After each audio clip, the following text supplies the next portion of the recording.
One podcast, mining the Magic the Gathering subreddits for salt. This is the Howling Salt Mine. It's the Howling Salt Mine.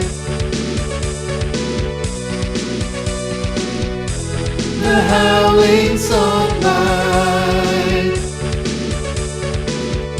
Alrighty. Welcome, everybody. Welcome back to the Howling Salt Mine podcast. This is a podcast focusing on Commander games and, most importantly, the salty moments that come out of those games. We are specifically mining the salty posts out of subreddit, which is a place where salt is plentiful. And more specifically, we're going to the EDH subreddit a lot. You've been on there. You've seen the drama posts. That's where we're pulling from. I am your host, Sam, and as always, I am joined with my two co-hosts, Mike and Tony. Hey. No. Alrighty. Tony, you should ask me what salt is. Oh, but Sam, what's salt? What is salt? Great question, Tony. Salt is a feeling. It's a being. It is a mindset. It is a state of something. Pain. State of being, I guess. I already said that. But hey, whatever. Salt comes from the frustrations in the game. It comes from your playgroup drama, power imbalances at the table, a sudden turn of events that affects you negatively, or frustrations from a specific card. You know, salt comes up a lot in these multiplayer games, and we're going to talk about it. Hell yeah, boy. So I'm going to kick it off right now. I got a post right here, guys. Need advice on the meanest land destruction plus single target deck. Casual.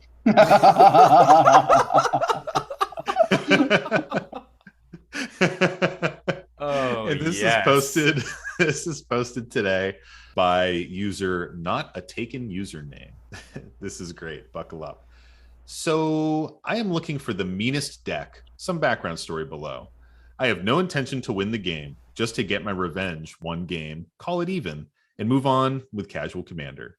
Also, I have no intention to make it not fun for other players, so things like MLD, that's mass land destruction for those who don't know, may not be the best. I want it to be mean and make that player as frustrated as possible. I am thinking of land destruction as a main strategy, so perhaps red and green? I need advice on a good commander / color combination. Any advice would be appreciated. And they do provide some background. It is a casual play. The guy had no real reason to screw me at that point since I had the worst board state at that moment. He tried to change his mind, but he insists that is the play he wanted to make. That results in me sitting there for at least 30 to 40 minutes, not being able to do anything and just watch the game. I am returning back that fun to him. Oh. The phrasing of this, like maybe English isn't this person's first language. Maybe they were just writing this in such a rage. But the sentence, I am returning back that fun to him, is just so good. Really Yeah. good. It's just so fun. I just think like this person is at conflict with themselves. They're like, I don't want it to be a bad time for anyone, but I want this person to not play Magic. Yeah. Yeah.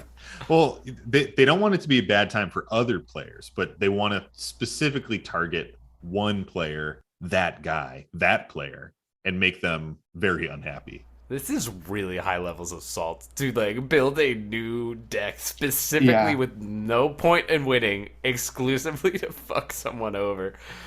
Oh man, this person, dude. And then like slap it on the Reddit and be like, "Who's got ideas for me?" Yeah. Like this person is conceivably gonna spend money to have another person have a very bad game of Magic. Oh my god! Yeah. Wow. It's just so. It's such a. I love the idea of like, oh, it's got to be balanced. If I'm not having a fun time, then you've got to not have fun time in the future as well. Like, Yeah. You can't just chalk it up as an L. Like, oops, this game didn't go super well. Like, Yeah. Like this person cut me off in traffic, so I'm gonna follow them home and shoot their dog. Yeah.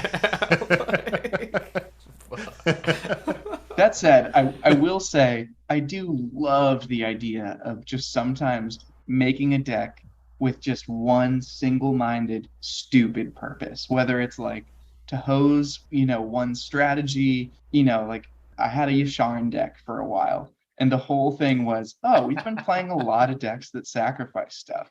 It's like, it'll be fun. No one being allowed to sacrifice stuff anymore. But I think the big difference there, Mike, is that you did have win cons in the deck, right? Like Yeah. having no win con is like a new level, Yeah. right? This guy's like, let me just destroy lands for fun. Right.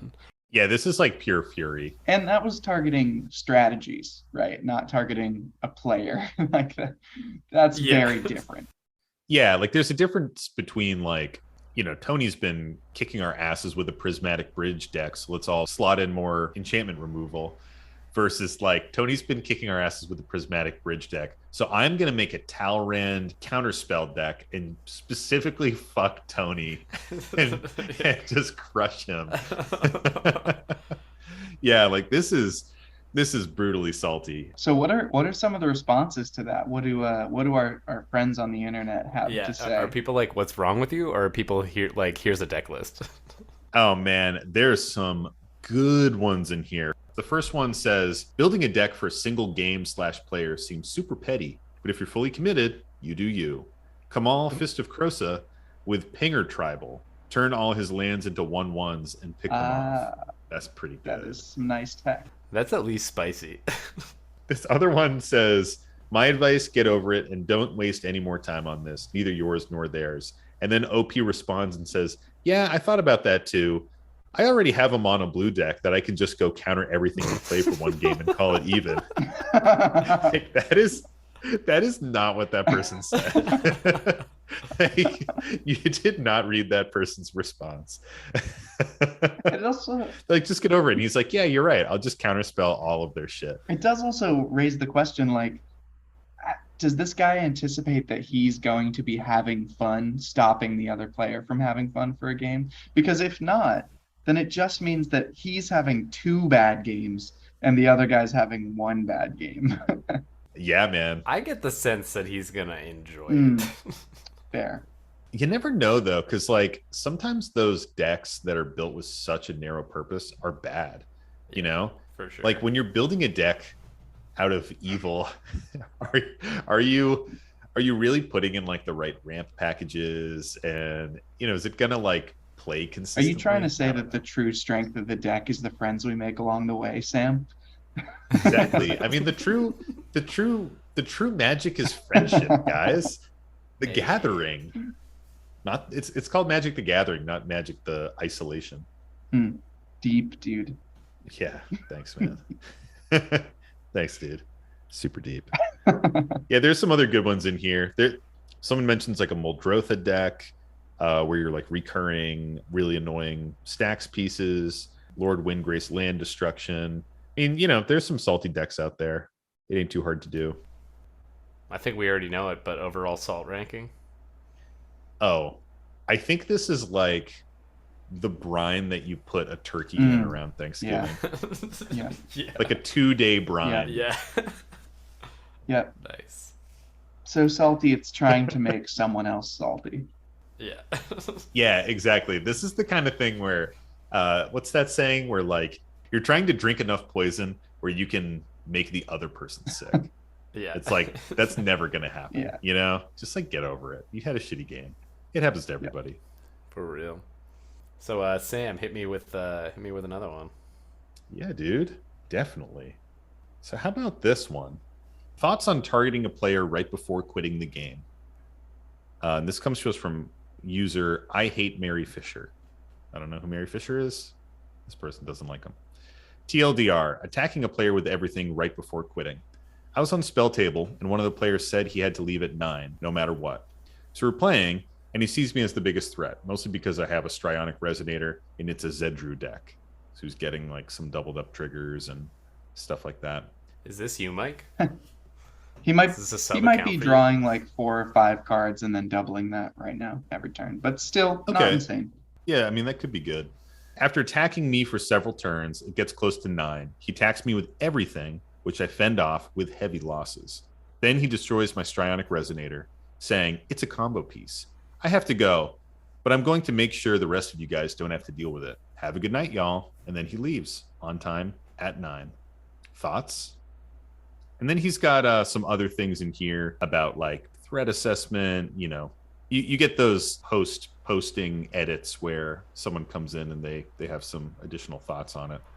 So not super salty. I think he's looking for his salt to be justified. He wants people to be like, yo, doesn't this suck? And you know what? In some ways, I kind of agree, right? If he's like king making a bit, he's like, oh, before I leave, I'm going to remove this great thing that you have, and then I'm out just for the sake of it. I think it's interesting because I think in some ways that player might honestly be like anti-king making. Like there's a world, right, where one player is vastly ahead, and if he just left at 9, conceded, didn't do anything on his turn, then the Zedru player just carries on and wins from there. But there's also a world where by knocking him down a peg, he leaves at 9 and the remaining 3-player pod is in a balanced position. That's a very different state. Like if the Zedru player is very much the arch enemy already at that point, that's very different than if this guy leaves at 9 and just arbitrarily picks a player and swings all out at them. So I could see this kind of swinging both ways on being justified or not, honestly. I feel like at the same time there, though, like because he's used his removal and then left the game, that's like 2 free cards almost to the other players, like free value to them, and then like I guess it's hard to say without like a true board state, like how far ahead was he? Was he not? Like I just think if like you're gonna leave, gets to your turn, feels like you should just like bow out quietly. So he does provide some additional context. He says during the last attack, he went from 28 life to 9 life during that attack by the player who signed off. And both of his opponents were still at over 30 life. So that kind of feels a little imbalanced. He explained that Strionic Resonator wasn't a combo piece, and the other person didn't believe him. And then they also say the rest of their board state: Mana Rocks, Gilded Lotus, Kami of the Crescent Moon, and Zedru. So it seems kind of like group huggy. Yeah. Maybe he's just drawing a lot of cards. But it is kind of like a gray space. I mean, I feel the frustration, Like we've had situations where someone has to like log off early, and it just kind of messes with the game flow and kind of makes it like a non-game. And honestly, as a Zedru player, like I had a Zedru deck for a while, so I get it.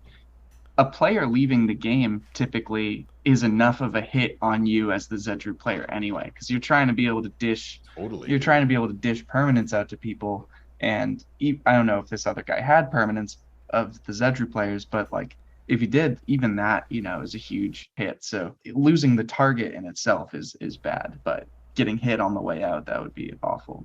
And I think it's interesting. Again, this is something we don't have a ton of experience with, of playing on Spell Table. I think that people are not always ready to sign off, or like to play a game where someone's going to drop. And, I think that could be something you have as a discussion ahead of time. Like, it's not really fair to the player that has to leave at 9 to say, hey, if you have to leave at 9, stop taking game actions at 8:30. You don't want that to be the case. You want that player to be able to play right up until they have to leave. But I think having a discussion in advance about, kind of what's an acceptable way to exit might be something that Spell Table players could benefit from. That's a really good point, Mike. For us, like if this was going to happen in our pod, we've talked about it before that I track all of our games and like the game results and things like that. Often if this were to happen, depending on where it was at in the game, that game would no longer be tracked. Like we could still play it out, but it kind of becomes a non-game at that point, because something's so impactful as a player just leaving partway through the game, like completely disrupts the balance of the flow. I can see this person's frustration. I think it makes a lot of sense, but also you never know what was going on, and sometimes you got to get those spike plays in. So what do we think the salt rating is on this bad boy? I think this is like half a shaker. Like this person feels very composed in their message, but they're definitely looking for they're looking for validation of their salt. Agreed. So speaking of Spell Table, I have something for our sugar break segment. Let's have something sweet, Beep, guys. beep, beep, beep, beep, beep, beep. Sugar Yum. break. Love it. This post is called First Spell Table Experience. Overall, not bad. Yay! Oh, I should mention that sugar break is where we just take a break from the salt, and we talk about like a positive post. And this is one that I found, and there's a little salt in this shaker. I gotta admit, a little bit of salt fell into the sugar bowl, but hey, let's get into it. So, first spell table experience overall, not bad.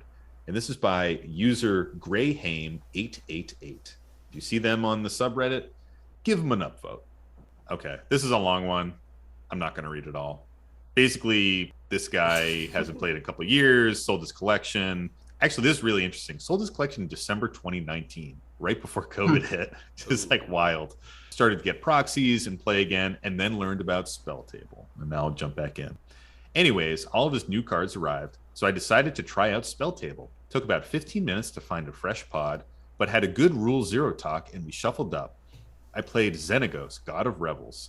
Had a slow start, a good chunk of removal was flying around. Ended up stuck on 5 lands after my Ancient Tomb got removed, and had my mana rocks destroyed twice. Oof. About turn 9, I got a lucky draw and was able to do the Hellkite Charger Savage Ventmaw loop to kill the whole table with 5 combat steps and the dragon. Unfortunately, I think this made one of the guys unnecessarily salty, as he pulled out a Mimeoplasm deck and killed us all on turn 2 with an Alurin Acererak the Archlich loop. Cool to see, but clearly a much stronger deck. We shuffled up, he played it again, and did the same combo turn 4. At that point, there was clearly a power mismatch, and I don't have a CDH deck to compete, so I called it a night. But overall, it's awesome to have an option to game like this. No need to leave the house if I don't want and drive home late. It's just neat. Wanted to share the experience and happy to be back. Well, we're happy to have you back, Greyhame. Yeah, welcome back to playing the game. So It's awesome. great. And that's like, I think this is also an extra little bit of sugar, because this dude faced salt and was just like Came out so on sunny top. about it. Overcame it. Overcame This the guy salt took for that sure. salt and put it on top of his chocolate chip cookies and was like, this is gonna be the perfect little extra bit for my sweet moment here. Yeah, he made salted caramel, dude. Yeah. He was like, this is just gonna improve it. Yeah. Yeah, and I think that's it's not always easy to do, so it's nice to see that they're just like, oh, you know what? Power level's too high. I'm not gonna go make a mass land destruction deck to just fuck with this guy, so he can't do anything. Yeah. It was targeted land destruction, Tony. It was not mass Oh, land. right. He did not Right, want right. other people at the table to have a bad time. But yeah, I like this post just because it's got a couple cool combos too. That Hellkite Charger combo is dope. I love like infinite combat steps. And the Alurin Acererak, the Archlich combo is pretty sweet. So Alurin says any player may cast creature spells with mana value 3 or less without paying their mana costs and as though they had flash. And then Acererak, the Archlich, when it enters the battlefield, it says if you haven't completed Tomb of Annihilation, you put it back into your hand. And when it enters the battlefield, you also venture into the dungeon. Basically, you just venture into other dungeons infinitely. And some of those dungeons have like ways to draw cards, ways to damage people. I think one like does like a single damage per loop. Yeah, one drains one. Oh yeah, that's it. So you can just loop it over and over again and drain the whole table down. He does mention CDH. I will say I don't think that that's CDH level. It is a dope. Yeah, it's not quite a CDH It is combo. a dope combo for sure. It is also, interactable. Acererak has to have a trigger to be put back in hand.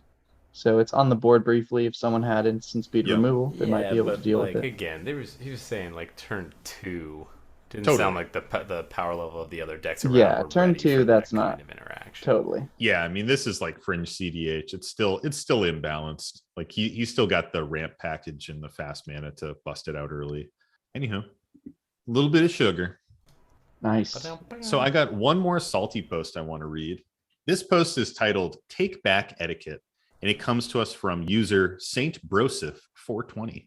Hell yeah, Nice. brother. Hey Saint Brosif, keep rocking, man. You rule.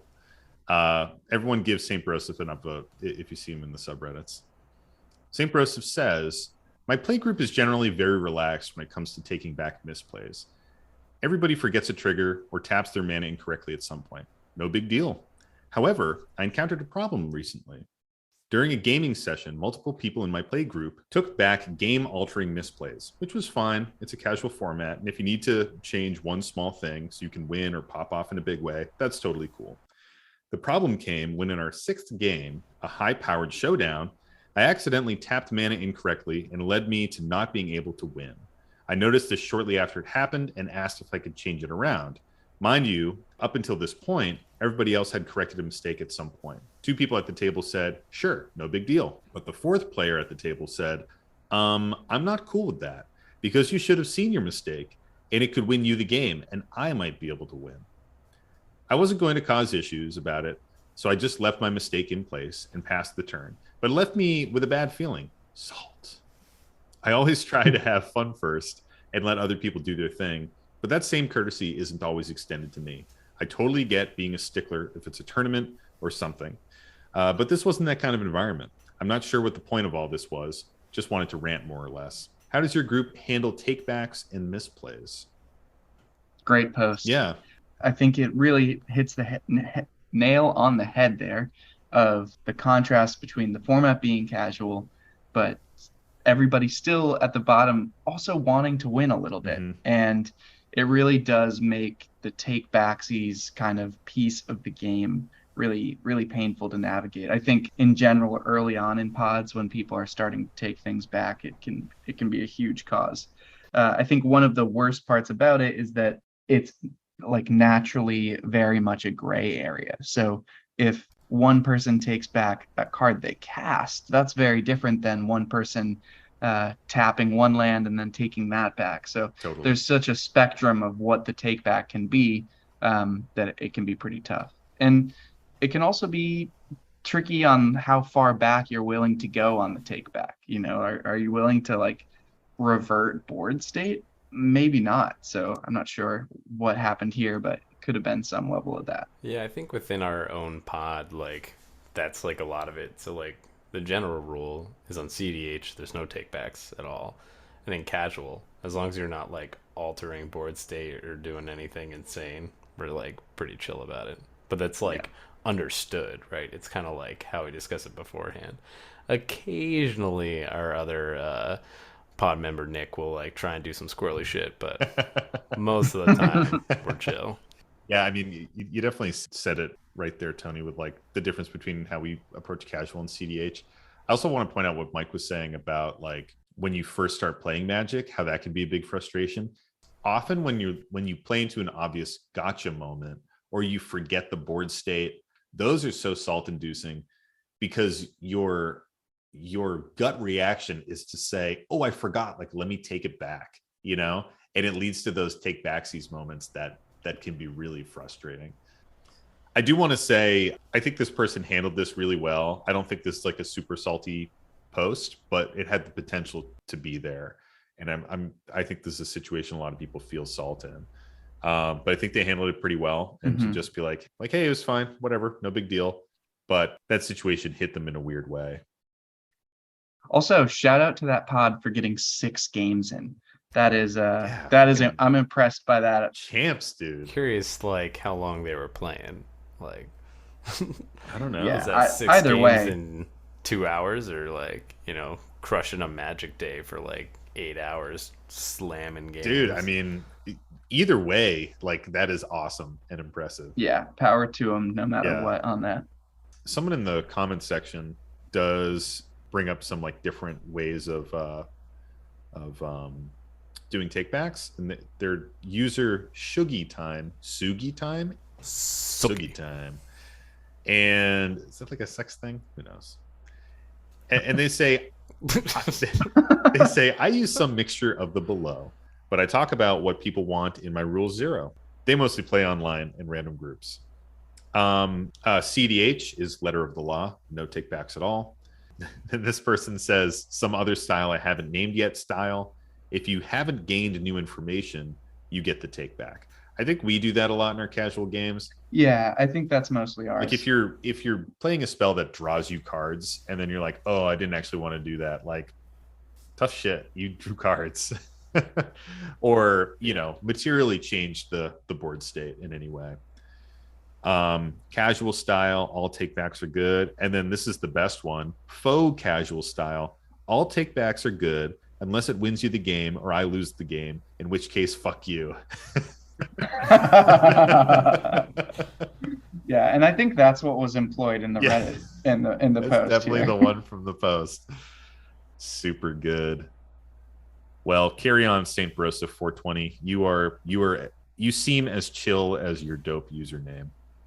Yeah, good job. Keep it up.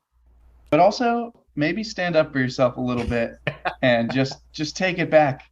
If 3 people want it to be allowed, then maybe it should be Yeah, allowed. majority You've got a rules. majority of your pod. And for someone to say like, well, you can't win because I was about to win. It's like, yeah, but can't you just make the exact same argument? Yeah. Well, guys, I think it is that time. Mike, what is the salty card of the week? All right. This salty card of the week coming in at a salt score of 2.7 in over 17,000 decks present on EDH Rec. Has a little bit of something for everyone. It's Expropriate. It is 7 blue. It is a sorcery, and it says, starting with you, each player votes for time or money. For each time vote, take an extra turn after this one. For each money vote, choose a permanent owned by the voter and gain control of it. Exile Expropriate. So this delightful little piece of salt. What do you think, Tony? Would this make you salty? To be honest, I feel like my salt level increases by the amount of people that say time. So, like, every person that gives them another turn, I'm like, why are you doing this? But in general, I mean, it's blue, so I don't like it, but it doesn't drive my salt factor too high. All right, Sam, does this make you salty? I'm gonna kind of echo Tony a little bit here. I mean, I think that this is a salty card when people play into it incorrectly. But also, I don't like having my shit stolen, and that is also pretty salt-inducing. Well, it's worse if you're like the third person in the line. Everyone else has said permanent, and then you say time, so you don't lose your shit. But then you lose the game. This card definitely makes me salty for an extra added layer. The first time I saw this card, I opened a foil version of it in a draft, and I looked at it and thought, I'm not running blue, and that maybe is just a little too hard to cast, so I think I'm going to pass it. Oh my God. It was my first mystery booster draft. And so a foil Expropriate is like $40. So my God. I realized I had missed that purely because I thought, I'm not sure I can cast that. And also just a dope card, like even value aside, having one of those, like you'd be playing that in decks. Like it's great. I would be putting it in things, absolutely. Yeah, I think this is the perfect storm of salt, though. I think every line of text on this is salty. I think making people vote instantly turns the rest of the pot against each other, which is great. I think taking extra turns, we'll see many more extra turn effects as we continue down the salty card list.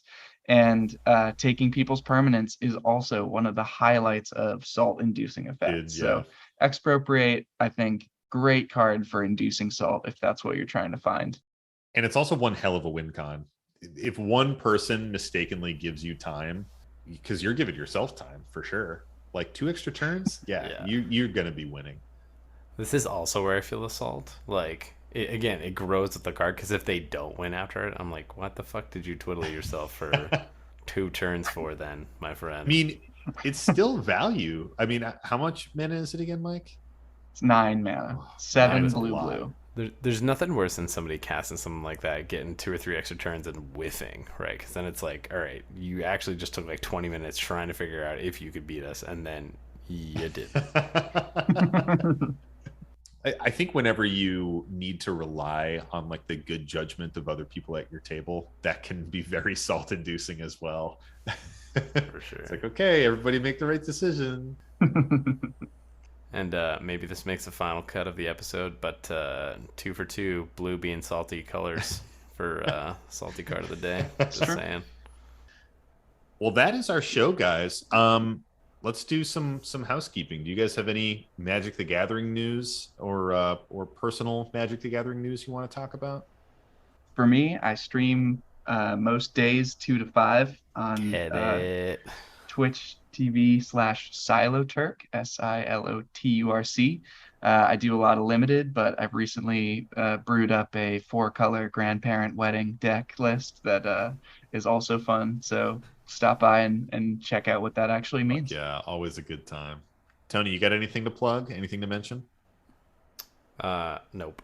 I'm just a guy. I just show up. Yeah, just a guy. I'm gonna plug the TCG Player app. I've been scanning in a bunch of my collection, and dude, it's awesome. When it doesn't scan, it's incredibly frustrating. Like sometimes it just doesn't scan a card, and you're just wiggling it in front of the camera. But when it works, you're just like flying cards in front of the camera and building up your collection digitally, and it's dope. Ooh. Well, you guys can. What do I usually say here? Yeah, because we've done it so many times now. Like, yeah, how do you not have this memorized? What do we always say here? Yeah, so you guys can find us on the various Magic subreddits, mostly poking around EDH. Our username is the Howling Salt Mine. Say hello if you see us. And then, of course, feel free to email us. You guys can always email us at our Gmail account, howlingsaltmine@gmail.com. That is howlingsaltmine@gmail.com, all one word, no underscores or anything fancy and weird like that. Send us your salty stories. Send us cool gameplay stories that we can talk about. We'll read it. Give us your Reddit username. We'll plug you. People will upvote you or downvote you. Who knows? Who knows what the effect will be? Short, sweet, and to the salt. Oh, dude. Tony. Been cooking that bad boy. I'm writing that down. Yeah, keep it short, sweet, and to the salt. Oh, pure spice. That's going to be on the back of the t-shirt. That is so good. I'm writing that shit down right now. Well, thanks again, everybody, for joining us today. And as always, stay salty and don't forget to draw an additional card during your draw step. It's the Howling Salt Mine.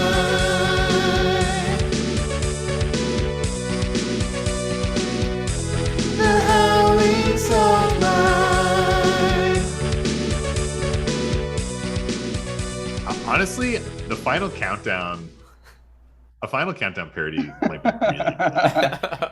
That could be pretty good. That might be incredible. That might be pretty great.